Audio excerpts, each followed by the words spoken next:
Hello बच्चों, let's read the question and question says which is or are true statements. First दे रखा है protonation increases electrophilic nature of carbonyl compound.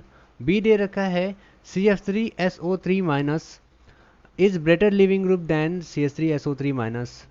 Okay. C दे रखा है benzyl carbonium ion is stabilized by resonance. D दे रखा है CCl3CHOH twice is stable due to hydrogen bonding. Okay, let's start with key concept. Key concept, कुछ concept के बारे में बात करेंगे and then आगे move on कर जाएंगे.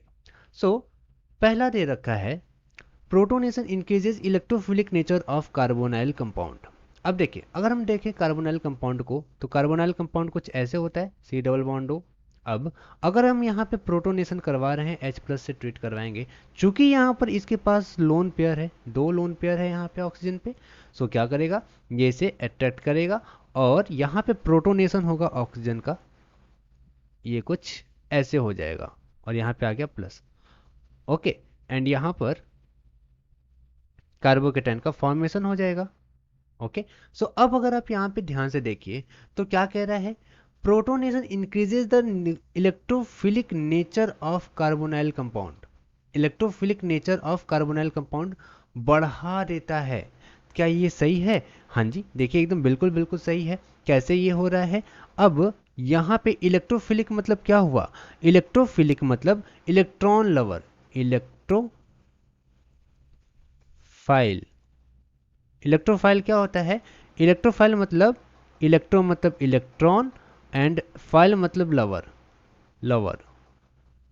तो अब ये इलेक्ट्रॉन चाहता है ना, ये जो कार्बन है इलेक्ट्रॉन पुअर स्पीसीज है, चूंकि ये इलेक्ट्रॉन पुअर स्पीसीज है तो ये इसका इलेक्ट्रोफिलिक नेचर क्या हो गया, बढ़ गया। ये इलेक्ट्रॉन और ज्यादा चाहता है कि नहीं?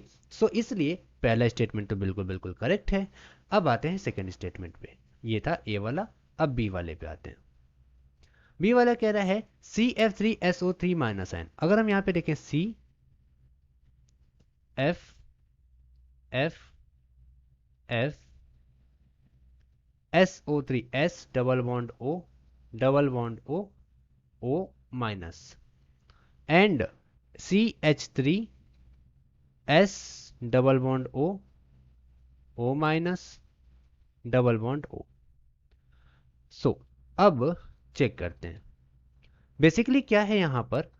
यहाँ पर एनायन है और एनायन तो यहाँ पर भी है, सेम कॉन्फ़िगरेशन, यहाँ पर भी रेजोनेंस हो रहा है, यहाँ पर भी रेजोनेंस हो रहा है।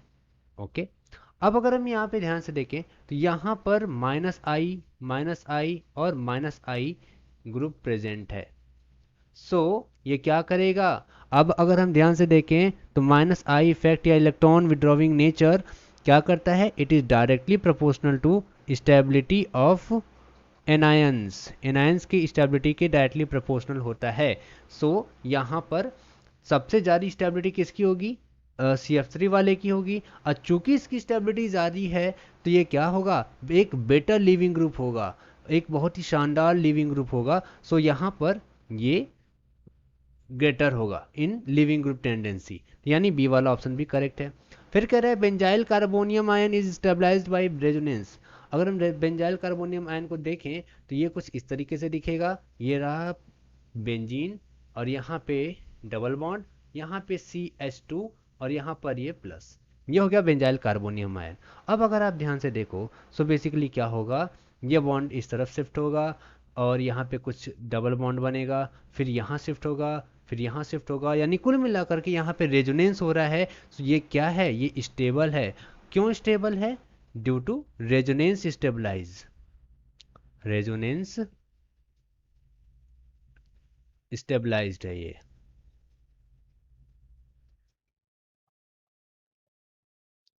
ओके, रेजोनेंस स्टेबलाइज्ड है।